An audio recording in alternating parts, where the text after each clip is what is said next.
Okay, Revelation 12 through 14.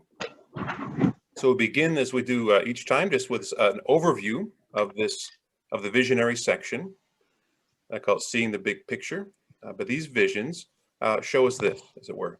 The vision of the woman and the dragon in Revelation 12 describes the impact of Jesus's victory on the cross in the spiritual realm.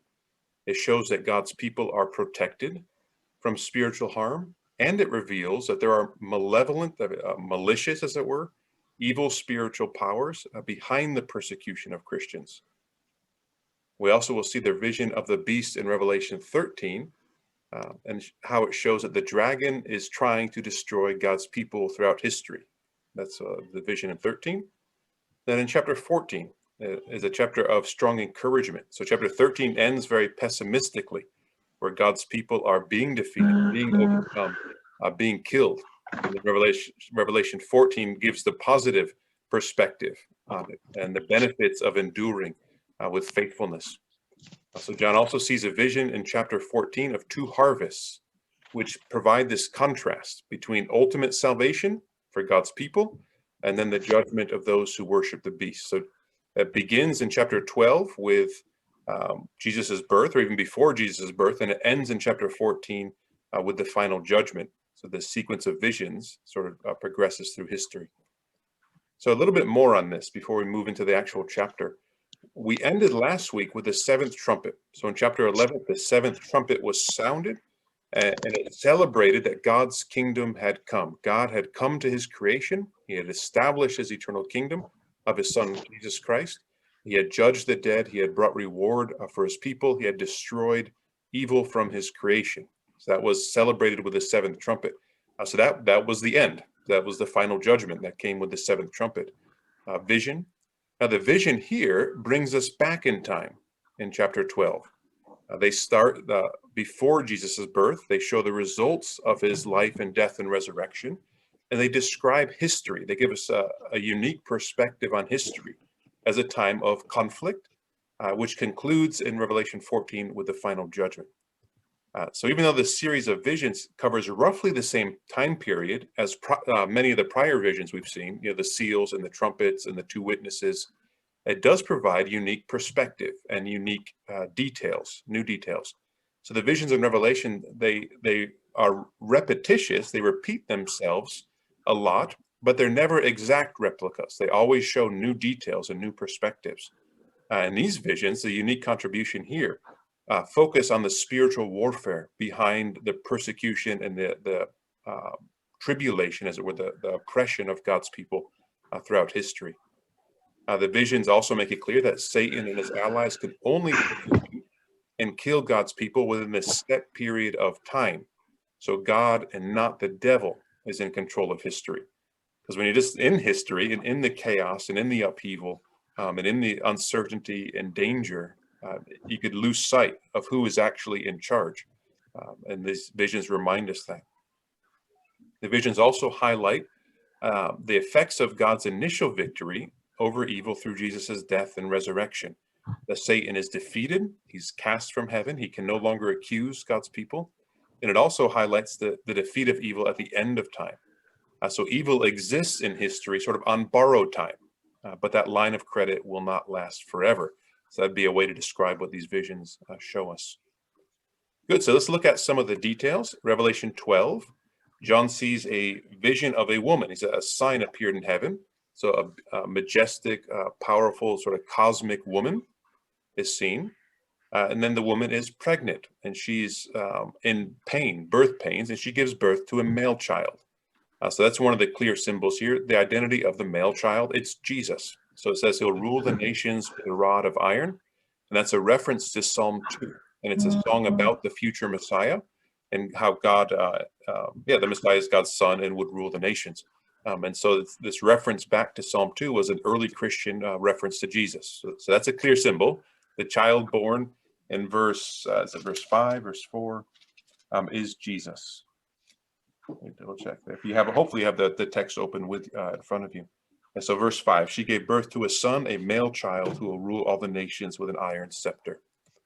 Another clear symbol is the dragon. So it's identified as Satan. the dragon. And it's also in verse 9, the great dragon was hurled down, that ancient serpent called the devil or Satan. Now, the reference to the ancient serpent is a clear reference back to Genesis 3. And in Genesis 3, 14 and 15 is that it's a bit of an enigmatic prophecy where it's God saying that there'll be enmity between the woman and the serpent, between her seed and the seed of the serpent, as it were, between the serpent and her seed. And her seed, as it were, would crush his head, and the serpent would bruise the heel. So it's this prophecy of conflict between the seed of the woman and the serpent.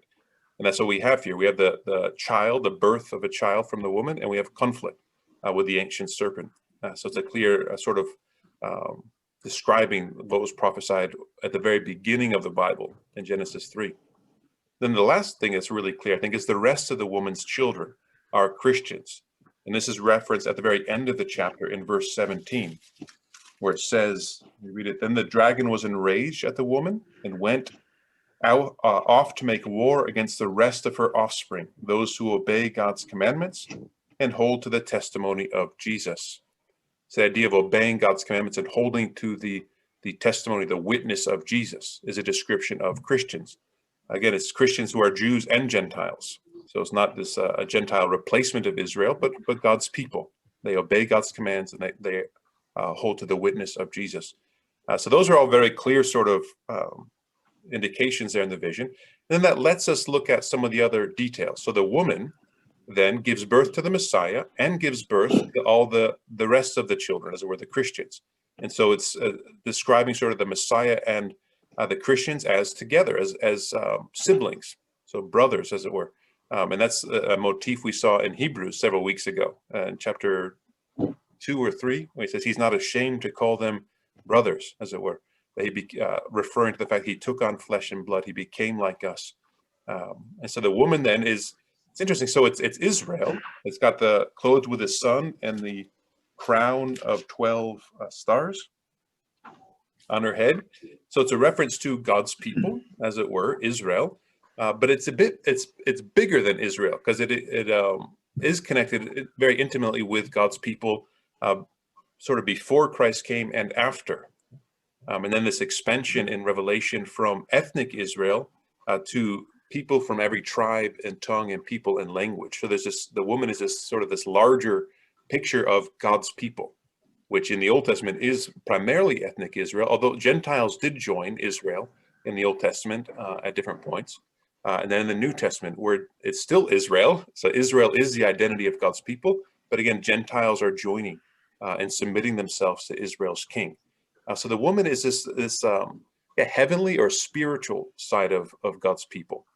Now, the intertestamental period described a period of conflict. And that's a period, intertestamental is maybe not quite the right way to say it. It begins in the Old Testament, but it says she's in anguish, she's suffering, and these birth pains, as it were, leading up to the Messiah. And there was a long period through the Old Testament and then the centuries between the end of the Old Testament and when Jesus was born, where there is incredible suffering and persecution for God's people as they sought to be faithful to the covenant and be faithful to their distinct identity as God's people in the midst of all the challenges to compromise and to assimilate. And there were significant challenges. It's the 2nd century BC in particular that led to the Maccabean revolt, where the Seleucid king tried to actually destroy Judaism, to outlaw anything that would be understood as Jewishness. So he desecrated the temple, and he sacrificed a pig, as it were, in the altar, and dedicated the altar in the temple in Jerusalem to Zeus. This is 167, I think BC was the date for that. And that led to this Maccabean revolt. But there was this very intense attempt to destroy, to completely wipe out faith in Yahweh. And so I think that's at least alluded to here, that she's suffering and she's in birth pains, leading up to the birth of this child, the Messiah. Then in verse 5, the birth comes fairly quickly, and it leads to enthronement very quickly. And so it covers all the Gospels. The 4 Gospels talk a lot about Jesus's life and his actions, his miracles, his teaching. Well, all of that is here in this one verse within just a word or two. As she gives birth to the Son, and then he is caught up to heaven, or taken up to heaven, to God's right hand, as it were. So it says, Her child was snatched up to God and to his throne. So it's the enthronement of the Messiah at God's right hand. And so it goes very quickly through Jesus's life. And then it describes in verse 6 the woman's protection. So the child is snatched up to God and his throne. He's ruling and reigning. The woman, though, flees to the desert. And the desert in this chapter, in these visions, is this place of spiritual protection. It also connects with this motif we've seen throughout Revelation of a new Exodus. So this idea of God's people on a journey, and they're on a journey through suffering in the wilderness, but also a time of God's provision and protection. So that's the main focus here of the wilderness as a location, is that the woman is being protected for, it says in verse 6, 1,260 days. This is that same 3.5-year period that we saw in chapter 11, where the temple has been measured, the inner court and the outer court is being trampled for 3.5 years, and the two witnesses are bearing witness for 3.5 years. And then they're protected, but then they're also overcome by the beast and killed in chapter 11. And now the same 3.5-year period is where the woman is being protected. And this verse is very important because this period begins as soon as Jesus is enthroned. So there's no gap between verse 5 and 6.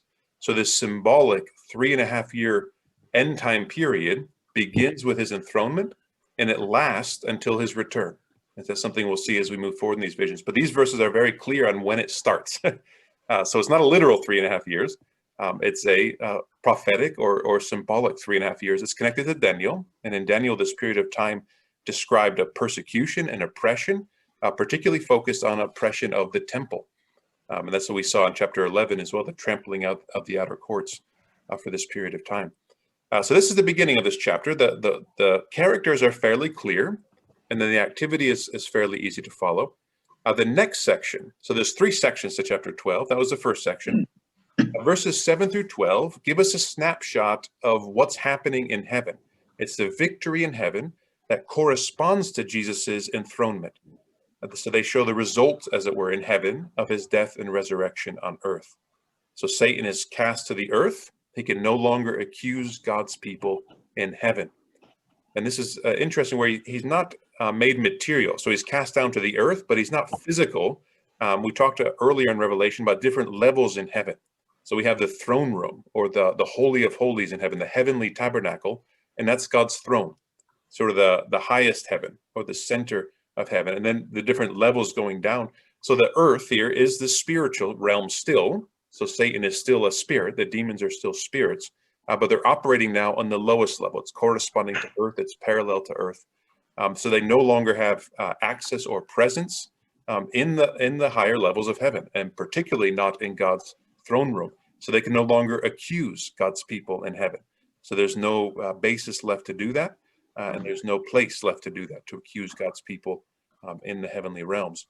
And it's very interesting how this parallels Romans 8. So Paul talks, Paul is not writing through apocalyptic visions. Paul did have apocalyptic visions. He writes about them in Corinthians, going to having a vision of the third heaven, as it were. But in Romans, he's not arguing the way the book of Revelation argues. He's not describing apocalyptic visions. Romans is very logical, but he makes a very similar point in chapter 8, when it says, who will bring any charge, so any accusation against God's elect, God's chosen? It is God who justifies. Who is to condemn? Jesus Christ is the one who died, more than that, who was raised, who is at the right hand of God, who indeed is interceding for us. He's our advocate, as it were. So Paul's making a very similar point, or John's making a very similar point, and John makes it through describing this vision that he had of Satan being cast down from heaven to earth. Because of Jesus' death and resurrection, he was not strong enough to overcome. So it describes that battle, as it were, with Michael and his angels fighting against him. And that's linked, though, to Jesus' death and resurrection. A few more comments here. The victory of God's people is described here. So they overcame him in verse 11 by the blood of the Lamb and by the word of their testimony. They did not love their lives so much as to shrink from death. So it's interesting to sort of describing how God's people are able to participate in this victory over the dragon. Actually, let me back up one slide. So these references, Luke 10 and John 12, describe sort of Jesus while he's on earth, seeing this vision of Satan being cast down from heaven. And in Jesus' teaching, he associates it with his own ministry, his own activity, that Satan has fallen, as it were, from heaven, and it's associated with his own activity. And there are other parables that Jesus talks as well. I was just reading in Mark this morning, where it talks about, no one could rob a strong man unless he first ties up the strong man, and then he could plunder his house. And Jesus saying, in his coming, he is tied up, as it were. He's bound the strong man, the devil, and he was plundering his house. So it's not the same metaphor of casting down that he uses in Luke 10 and John 12, but a similar idea that Jesus, in his life and death and resurrection, decisively defeated the devil and Satan. And here it's also linked now to God's people joining in that victory through their own witness and through their own perseverance to death, that they didn't hide from death. So they join in Jesus's victory. They participate in it through his blood and through their own similar witness.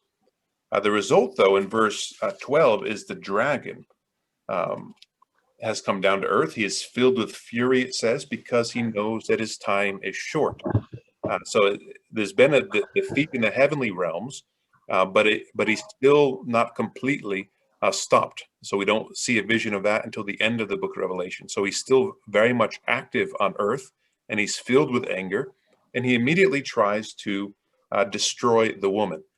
And that leads us to this last section of the vision in chapter 12, verses 13 and 18, where he tries to destroy the woman. So the woman, though, is divinely protected. And the vision is interesting. He spews out water out of his mouth, as it were, to try to drown her. She's protected in the wilderness, and the earth comes to her aid. The earth swallows up the water. So again, this is a symbolic vision. So we don't need to try to visualize it in real life. But the point is that God's divine protection of the woman is more than enough power, as it were, to stop the devil. The devil cannot harm, cannot touch the woman. She's divinely protected. But it's interesting that her children aren't. So the dragon then moves off to make war with the rest of her children, those who keep the commandments of God and hold to the witness of Jesus. So this is the interesting dynamic in this vision, where the woman is very closely connected to her children, sort of the spiritual counterpart, the heavenly counterpart, as it were, of her children on earth. So the dragon cannot spiritually harm her in any way, but he can physically harm the children. And so that's the end of this vision in chapter 12 ends with the dragon standing on the shore of the sea. And then the very first verse of the next chapter says the beast comes up out of the sea. So it's like the dragon can't harm the woman. He's determined to try to destroy her children, but he needs allies. He needs boots on the ground. And that's where we transition to chapter 13, where he calls up an ally, as it were, from the sea to help accomplish this war against the children of the woman. And this is that last verse of chapter 12. The dragon became furious with the woman and went off to make war on the rest of her offspring, and those who keep the commandments of God and hold to the testimony of Jesus. And he stood on the sand of the sea. So it's interesting for the very first hearers to hear this vision, and they identify with the rest of her children. They know that's them, that's us. We are the rest of her children as well, through all these centuries of history. And the vision lets us know that there is a spiritual adversary who is trying to destroy us. So that's the message for the first Christians, and it's a message for Christians throughout history. It's giving this spiritual perspective on the challenges, the opposition, the temptations, the difficulties of life, trying to undermine our confidence, our faith, our faithfulness to God. So that's the vision of chapter 12 in a nutshell. It's one of my favorite visions in the book. It's much. It's a straightforward, fairly straightforward. There's some things to try to say, well, what exactly did he mean by it? But it's pretty clear in the basic details, and how then it applies to Christians. And it transitions really well into chapter 13. As I mentioned, at the end of chapter 12, the dragon's on the shore of the sea. Chapter 13, John says, I saw a beast coming out of the sea. He had 10 horns and 7 heads with 10 crowns on his horns. So very similar description to the dragon. So he resembles the dragon. The 7 heads and the 10 horns is what the dragon looked like. Then it describes it some more. But then the key verse, well, I'm not seeing it right now. Oh, yeah, in verse 2, the dragon gave the beast his power and his throne and great authority. So the dragon is delegating his power, his throne, his authority to the beast to carry out his sort of murderous mission. So the beast has been delegated this authority by the dragon. So there's close continuity between them. Now, we mentioned already in prior weeks the close connection between this beast and the Roman Empire. At least for the first readers, that would have been the very obvious connection. We also mentioned that this beast is described similarly to Daniel's 4 beasts. So the leopard, the bear, the lion, as it were. And Daniel's beast spanned several centuries. There were several nations in succession. So it's an interesting statement. On the one hand, it's the cumulative beast, but it's also very likely an indication that it's trans-temporal. It's just as Daniel's beast spanned all these hundreds of years, the beast here in this chapter draws all of those beasts into itself. So on the one hand, the Roman Empire was perhaps more powerful, although that would probably be debatable, the Persian Empire at the height of its power. But the Roman Empire is probably more powerful. It could indicate that. But I also think it points to this idea that in the first century, it is Rome, but it's bigger than Rome. Like Rome doesn't exhaust the beast.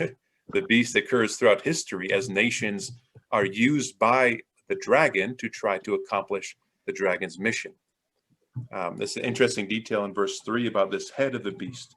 One of the heads seemed to have had a fatal wound, but the fatal wound had been healed. The whole world was astonished and followed the beast.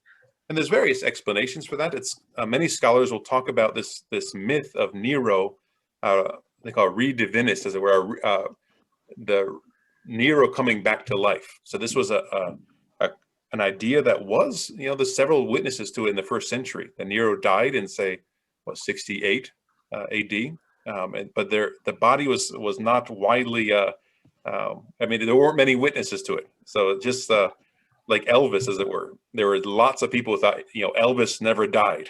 Right? Many people have thought that over the years, but that was the idea with Nero, that he hadn't died, he had escaped, and so people thought he was dead, but he was going to come back with power. So many people say that many scholars would say that that's what's behind this, the head that was slain, but had been revived. I'm not convinced of that. I think it's more likely. One of two things I think are more likely than that, but that's possibly in the background as well, this idea of Nero. But two other options is just the Roman Empire itself. Following Nero's death, it entered into the year of 4 emperors, as it were, in 69 AD, where just one emperor after another was constant civil war. So it seemed like Rome itself, the beast itself, was going to die. Like many people didn't think it was going to survive that year at various points, and it was greatly weakened to the point of death. And then Vespasian in AD 70 or 69 and 70, of course, comes in and brings stability and brings the empire back to life, as it were. That's possible. That would have been fresh in people's minds by the time Revelation was written. I think it's also possible to read this at a bit of a bigger picture level and say, well, evil itself was defeated by Christ on the cross. Right? It was decisively defeated. Evil was defeated, but it lingers on, and it still seems to rule, as it were. It still seems to be unstoppable in history. So as Christians, we wrestle with this. We proclaim God's defeat of evil, even as we see in history that evil very much is still around. And so this idea that it was defeated, but it's not defeated, like it's still here. It's come back despite its defeat. And so I think that's also very likely for this imagery of the head being slain, and then still coming back, and then the world being astonished by that. Some other interesting things: the blasphemous names are all over the heads, and the beast makes blasphemous claims. And it's interesting in verse 4, most of the world is deceived by this, and they claim, who can make war against him? Who is like the beast? It says, who can make war against him? That the beast seems all powerful. And in the first century, Rome certainly did. Rome was so powerful. Rome held the life and death of its citizens in its hands, as it were. And so, who could stand against it? And that's nations have made that claim throughout history. Rulers have made that claim throughout history and tried to get people to believe it. But Rome itself, and we talked about this in prior weeks, and the cult of emperor worship, and the cult of goddess Roma, as it were, in the imperial cult. and this idea that it actually tried to promote worship of Rome as a goddess, the Roman deity, goddess Roma, and then the emperor to direct worship and prayers to the emperor. And so this was a very real thing in the first century. We talked a number of weeks ago about the letter from Pliny to Trajan, and which is a very clear example of a court case in the early 2nd century, where Christians could worship the image of the emperor and offer sacrifices to the image of the emperor, and they could renounce Christ and go free, or they could refuse to worship the emperor and be killed. So this was not, this was very real. This was reality on the ground, that this emperor and the beast was making these claims and was receiving worship by the whole known world. Now the beast is given authority to overcome God's people. That's clear in verse, 7 and 8. He was given power to make war against the saints and to conquer them. And he was given authority over every tribe and people, language, and nation. All inhabitants of the earth will worship the beast, all whose names have not been written in the book of life, belonging to the Lamb that was slain from the creation of the world. So he is given authority for a time to inflict physical harm on God's people. And it's very important to remember how this relates to the prior chapter. The dragon cannot harm the woman. So God's people are spiritually protected, but they are physically vulnerable. So the beast can persecute, can harm. So it's interesting, how to bring that out in English. We're not safe, but we are secure. That's a play on words. We're incredibly secure, but we're physically vulnerable. So we're not safe per se. And that's just maybe how you define security and safety. So the beast receives universal acclaim and worship, except for God's people who resist.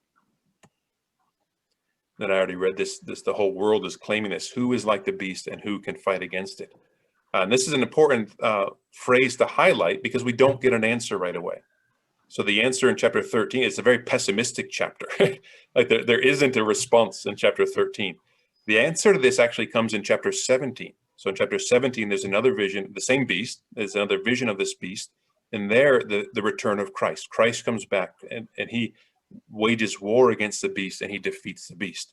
So this rhetorical question, who can fight against it, is answered in Revelation 17, where Jesus fights against it and defeats it. So the response of God's people to this first beast comes in verses 9 and 10. And this, if anyone has an ear, let him hear.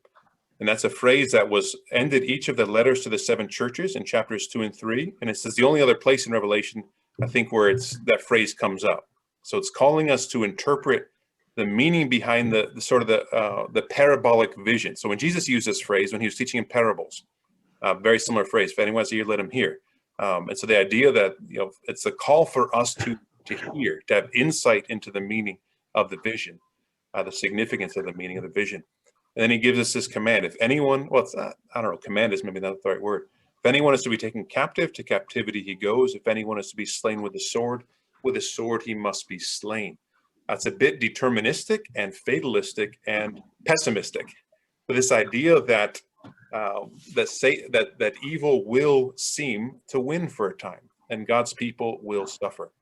There's a hint of this in the 5th seal that was opened in chapter 6. Right, the souls under the altar are crying out to God for justice. They've been killed for their witness, and they're saying, "How long, O Lord?" This is in chapter 6. How long till you avenge us and bring justice, as it were? And so the idea is a just vengeance, not just mean or malicious or vindictive, but just justice. How long till God ends evil and stops oppressors? So that's the prayer from chapter 6, and the answer was, well, it's still be at rest. They've endured, so you're at rest, and there's still a little longer till the full number of people who must suffer, as it were, for their faithfulness. And so this picks up on that God's people will suffer through history. And we talked about this a little bit in chapter 9 through 11 last time, where the judgments of God by themselves don't lead people to repentance. So at the end of the 6th trumpet, there's a statement that they did not repent from their wickedness, their idolatry, their murders, their thefts, etc., their sorcery, that God's judgments did not lead to repentance. And chapter 11 gave that vision of the 2 witnesses. and they're bearing faithful witness. They're testifying to the truth of God and the truth of Jesus. And they are opposed, they are killed, but their witness, joined to God's judgment, leads people to repentance. So it's interesting to say, well, why do people have to suffer? Why do God's people suffer throughout history in this way? And chapter 11, that vision, I think, gives us some of the answer. It's the faithful witness that joins with judgment that leads people to salvation, that leads people to repentance. But then he summarizes, here is the call for the endurance and the faith of the saints.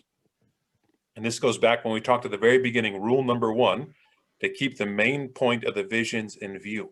And this statement here reiterates that the main point, that the visions are meant to motivate us, encourage us, to call us to faithfulness. And this vision here, this statement does exactly that. So even if you disagree about the interpretation of the vision, or you're unclear about what it means, this statement makes it very clear how we should respond to it. This vision of the beast and the temporary authority he has to kill God's people is a call for us to endure with faithfulness, to endure in our faith. That's that brief transition period, how we should respond to it. Then the rest of chapter 13 talks about a second beast. So this is introduced in verse 11. So just as the dragon recruited a beast to help him, like the first beast recruits a second beast. So the first beast comes from the sea. That's similar to how Rome came to Asia Minor across the Mediterranean Sea. That's how they arrived. The land beast is from the land there. So it's the local sort of the local power of the beast. The local authorities and rulers within Asia Minor itself, like Pliny the Younger that we read about a few weeks ago. He's like a lamb, and he's like the dragon, right? So he has 2 horns like a lamb, but he speaks like a dragon. This idea of counterfeit, so he's trying to deceive. So it's deceptive imitation, where he wants to try to look a bit like a lamb, but he's speaking like a dragon. Now his function is to enforce worship of the first beast, which is exactly what the local rulers in Asia Minor were doing in the first century. And this is what we read in Pliny the Younger, that he was forcing Christians to worship the first beast, the image of the emperor. So that's what the second beast does. Now, 2 other things the second beast is able to do. He's able to perform sort of miraculous signs, and he deceives people. And this could be taken 2 different ways, at least.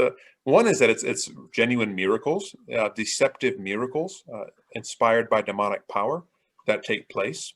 And there's counterfeit, deceptive miracles that could take place. We see that in the magicians in Egypt, probably with Moses. Sort of this, they try to copy some of his things, and whether they're just tricking or whether they actually have magical power, the way Pharaoh thought they had, the text doesn't tell us really whether they're tricking all the time or whether they actually have some kind of spiritual demonic power. So we don't know that here, but we also do know that there are stories, or there's recountings, as it were, from Greco-Roman history that in different cultic sites or temples or oracles where people would go, that there was trickery, that you could manipulate sound, you could get some different sounds and try to make idols move in different ways, smoke. There were tricks, the way a good magician has tricks to try to deceive people into thinking that the deity was speaking or was moving, or to scare the people. So we have both those possibilities here. And so the idea that he's actually empowered with demonic power to perform false miracles or just deceive people with trickery, which was happening in the first century as well. And that leads us to the next part, where he forces everyone to take the mark of the beast. All those who worship the beast must take the mark of the beast. So we could talk about this a little bit. The first thing to observe about the mark of the beast is that it's quite parallel to God's seal. So God's seal is mentioned first in Revelation 7, and then in Revelation 9 it's mentioned, and we'll see in a minute Revelation 14, and then at the end of the book, Revelation 22, that God's people have God's seal. And in Revelation 14 tells us what it is. It's God's name and Jesus's name on their foreheads, written on their foreheads. And that's what chapter 22 says as well. 22 applies it to all of God's people. Chapter 7 and chapter 14 mention the 144,000. But in chapter 22, it's all of God's people who are in the new creation have God's name written on their forehead. So every Christian is sealed with God's name. So it's a seal of ownership, a seal of allegiance, indicating our alignment or our allegiance. It's a seal indicating protection, spiritual protection, even if we're vulnerable to physical harm. So it's the mark of the beast is similar to that in some ways. It's the opposite of that. And we mentioned, I think, in chapter 7 when we were talking this, Ezekiel 9 is the background for this, where Ezekiel has a vision. Again, it didn't happen physically, but he had a vision when God was judging Jerusalem. The glory of God left the temple, left the city, departed. And then God sent a man with a writing tablet to go and put a mark on everyone who had been faithful in the city, anyone who did not engage in idolatry. And then others came behind that person and killed or slew, as it were, those who didn't have the mark. So it was a vision. Again, it wasn't literal there. It was a vision of God's judgment, that God knew those who were faithful and God knew those who weren't. So he could not be deceived, and that the judgment would be just. So it's a similar idea of God's people have God's seal on their foreheads. And so the point of this contrasting God's seal and the mark of the beast is that every human being is sealed or marked to demonstrate allegiance and ownership. The point is there is no middle ground. There is no neutral ground.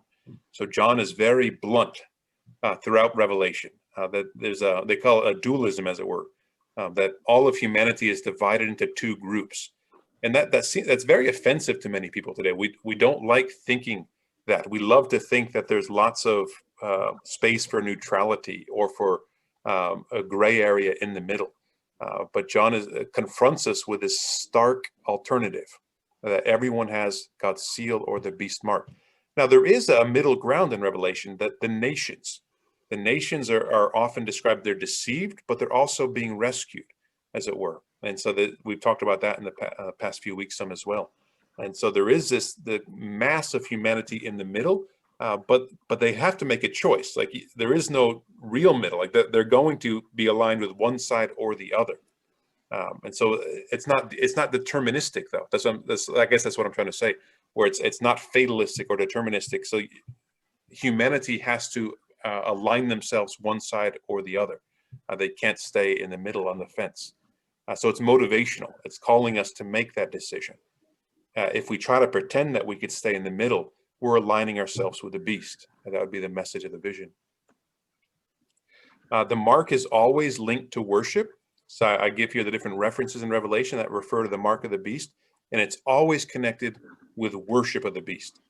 So the second beast does depend on deception, but there aren't accidents. And what I mean by that, you often hear teaching about the mark of the beast, that it's some kind of computer chip. I heard that growing up, that there would be a computer chip that would be implanted on people, and that would be the mark of the beast on their hands or their forehead. And then once the technology, so I guess when I was younger and I first was hearing that, the technology really wasn't there yet. People were anticipating that would happen. Now the technology actually is there, and people do get chipped. Our animals get chipped all the time. And some people, they have experiments with employees in different companies where they get chipped.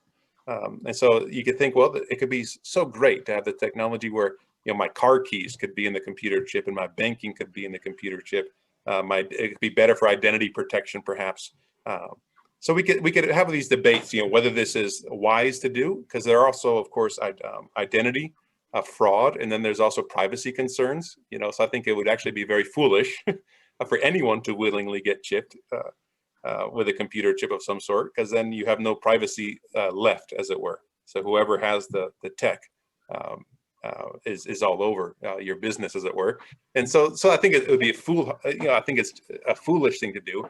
But the point is here, it's not the mark of the beast, right? The mark of the beast is always linked to worship, to allegiance. So there's going to be no Christian ever who says, I thought this computer chip would help me, with my job, and then I wouldn't lose my car keys. I could just start my car with my hand. But now it's the mark of the beast, and now I'm damned for eternity. There aren't going to be accidents, right? And so it's always linked to worship. So it's, if it is a computer chip, it's going to be linked to a rejection of Christ and worship. So it won't be accidental, as it were. So the God's seal and the mark of the beast are not accidents. So they're expressions of allegiance and alignment and worship. So that's just the point of this. So there's lots of people. I've heard all sorts of crazy stories. Some Christians at one point weren't voting because when you'd go to vote, you would get stamped by the government. I forget which country this was. You would get this stamp that says you voted, right, on their hand. They say, no, that's the mark of the beast. So they wouldn't go vote because they're convinced it would be the mark of the beast to have this stamp on their hand. It's not. So I think if you've worried about some of those things in the past, just this point is important. The mark is always linked to worship. It's not going to happen by accident. Can I interrupt? Yeah. We are in a very topical time of COVID, so we can choose what we want about the COVID vaccine, but it's not the mark of the beast. Yes, right? Good point.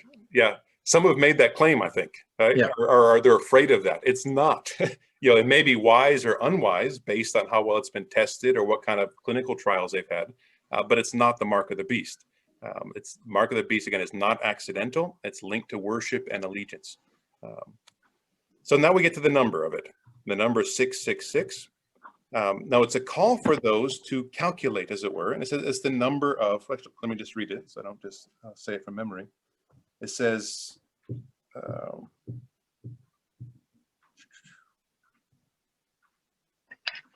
this is in verse 15, unless he had the mark, which is the name of the beast or the number of the name.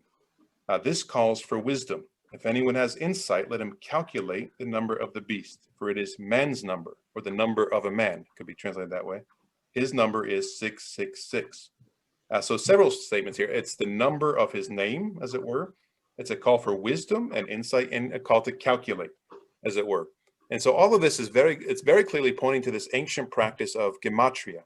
So in both Greek and Hebrew, every letter corresponds to a number. Right? So A in English, A would be 1, B would be 2, C would be 3. So you could take anyone's name or any word and calculate the number. Right? So that's not hard. So you could always take a name and calculate the number. Now it is much harder if you have a number to then try to identify the name. So to take it backwards is much trickier. So various proposals have been made throughout history about what the name is. Now, one I think that's most likely is probably just Nero Caesar. So when it's transliterated from Greek to Hebrew, the letters equal 666. Now, an interesting variant here is when it's transliterated from Latin to Hebrew, it's 616. And there are some ancient manuscripts of the book of Revelation that have 616 instead of 666. So there's we haven't talked a lot about this, but there's lots of manuscripts of the Bible, of the New Testament in Greek, and in the Old Testament in Hebrew. And so the manuscripts have sometimes some variants depending on their geographical distribution and their age, as it were. So some scribes wrote 616, and some had 666, and they both could be related to Nero Caesar, which doesn't tell us for sure that's what it is, but it tells us that some early Christians thought that's what it meant. So some very, some of the first readers perhaps even thought that that's what it referred to Nero Caesar. So you say, well, does that make sense? Because Nero is, why would Nero be connected with the beast in this way? Well, he was the most famous, or we might say infamous, persecutor of Christians in the first century. So Peter and Paul were both killed in Rome during Nero's persecution. In Rome, he killed many Christians. So there's terrible accounts from even Roman historians. He blamed a fire on Christians, and then he used as an excuse to try to cast blame on them, but also to kill many of them. And there are stories of him taking Christians and lighting them on fire to light up his gardens at night. And so these sort of terrible stories, not even by Christian authors, but by Roman historians at the time writing this. So he was very famous as a sort of this persecutor of God's people. And so then he said, well, it could make sense that he's a typological, as it were, figurehead, the typological example of the dragon's use of the beast to wage war against God's people. That any future persecutors are just following Nero's lead, as it were. So they're all just sort of mini Neros if they come afterwards. So Nero is the definitive persecutor. That's possible. There are other possibilities with it, though.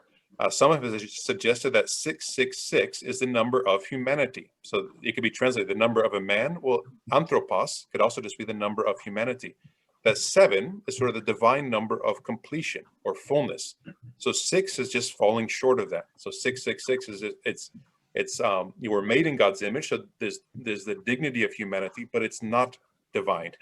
And so it could just be the sort of the number of humanity that it's imperfection. So some have suggested that. So there's various possibilities. I think gematria is the right idea. I think that's the clear indication of calculating. And then you say, well, what is the actual name? It's impossible to know with certainty, but it is likely, I think, that it is pointing to Nero as the main persecutor in the first century of God's people, and also as sort of the typological the way to describe any future persecutor, in a sense, is just carrying out this trajectory of Nero. So whatever future persecutor comes on the scene is just sort of Nero again. So I think that's a likely way to interpret it. There is some mystery to it, though, and so that I don't necessarily claim to have the final word on that. But what I'm presenting here is sort of the consensus. Sort of, if we say there's a scholarly consensus on it, would be this connection to Nero. So that's the end of chapter 13. So it's the idea that dragon is trying to destroy God's people, and then he enlists the aid of the beast, i.e. human empire, to try to destroy God's people. And then the second beast is an extension of empire. For the first century hearers, it's the local rulers, the local governors, magistrates, those who are involved with the imperial cult on the ground, who are promoting worship of the first beast, and who were trying to even compel or force worship of the first beast. So that's the connection with the first reader. And then by extension throughout history, whatever nations, whatever governments, whatever local power structures fit the role. So if the shoe fits, wear it, as it were, as the old saying goes. Whoever functions in this way is part of the beast, as it were, this trans-temporal opposition to God's people, this trans-temporal attempt to destroy God's people. So that's I think a coherent way to read the chapter. It's grounded in the first century, and it's applying it beyond the first century throughout history. So at the end, I think if we have time, we could follow up on that. Chapter 14 will just take a few moments. The vision. So chapter 13 ends very pessimistically. The beast has authority for a time. Christians are being killed. They're being taken captive. Those who won't worship the beast or take his mark are being killed. And chapter 14 begins with this image of a vision of 144,000 on Mount Zion. So they're in victory. They have Jesus and the Father's names on their foreheads. And that corresponds to chapter 7 when they were sealed on their foreheads. They are worshiping in victory. They're singing a song that no one else knows. And they've been redeemed from the earth is the description. This is an important point because there are 144,000. But this language of being purchased or redeemed from the earth matches Revelation 5, where it says they've been purchased or redeemed from every tribe and language and people and nation. So the 144,000, as it were, then are God's people. They're all of God's people from all different ethnic groups who have suffered but who have been faithful. It describes them as virgins, that they're not sexually defiled. And that fits right in with the idea of sexual purity all through Revelation, where it's symbolic for religious purity, as it were. And so the metaphor of idolatry being fornication or idolatry being adultery is present all through the letters to the churches. We saw with the warning about Jezebel, and Jesus brings the warning against her. It says those who commit adultery with her as well will be judged. Well, they weren't literally committing adultery with her, but the idea that she was teaching, she was providing teaching that promoted syncretism or the worship of God alongside the worship of the emperor. And then those who were following her teaching were the ones committing adultery with her. So sexuality and sexual purity in Revelation is very much a way to describe who you worship and the purity of your worship. And so I think that's what's in mind here. The other thing that's really likely, or at least possible, and so it's not either or, but the idea of cultic sexual purity before holy war. And some people have researched this and made comparisons with God's people in the Old Testament who would need to be ritually pure sexually. I say they would abstain from sexual relations as they engage in holy war. And this idea of God's people engaged in holy war in Revelation. So they've had the census in chapter 7, 12,000 from this tribe, 12,000 from this tribe. So they've been counted, as it were, in preparation for war. And now they also need the purity to go alongside the conflict that they're engaged in. I think that's also fits very well within the broader understanding of Revelation as a whole. And of course, the holy war is not waged with physical weapons. It's waged with witness. So in Revelation, God's people are pacifists. They never engage in physical violence or physical conflict. They do engage in the conflict, but it's through their witness. It's through their faithfulness. So I think that's the indication of this, the virginity or not being sexually defiled. And then they're redeemed as first fruits. And that's a curious expression. Yet normally it's the idea that there are more to come. And this would also fit well with chapter 11, where God's people are bearing witness, and their faithfulness and witness in the midst of suffering leads to many more giving glory to God at the end of chapter 11. So I think that's possible. There's other possibilities of that, but I won't. I think for time we'll pass that. No lie is in their mouth; they are blameless. Chapter 14 goes on to this messages from three angels. The first one, it says the eternal gospel that's being proclaimed to everyone all over the world. And the message is fear God and give him glory and worship him. And there's two reasons. His judgment has come and he created everything. So then this is the eternal gospel, fear God and give him glory. And so that's, it's not a call. It doesn't use the language of belief or faith, but the language of worship. So I think I mentioned this a few weeks ago. In Revelation, there's no call for people to believe God or to have faith in God, but there is a call to worship God, and then here to fear him. The idea of fear being expressed in a worship. So not just this debilitating terror, but it's the proper recognition of who God is that leads to worship. So worship is the expression of faith in allegiance to God and giving him glory.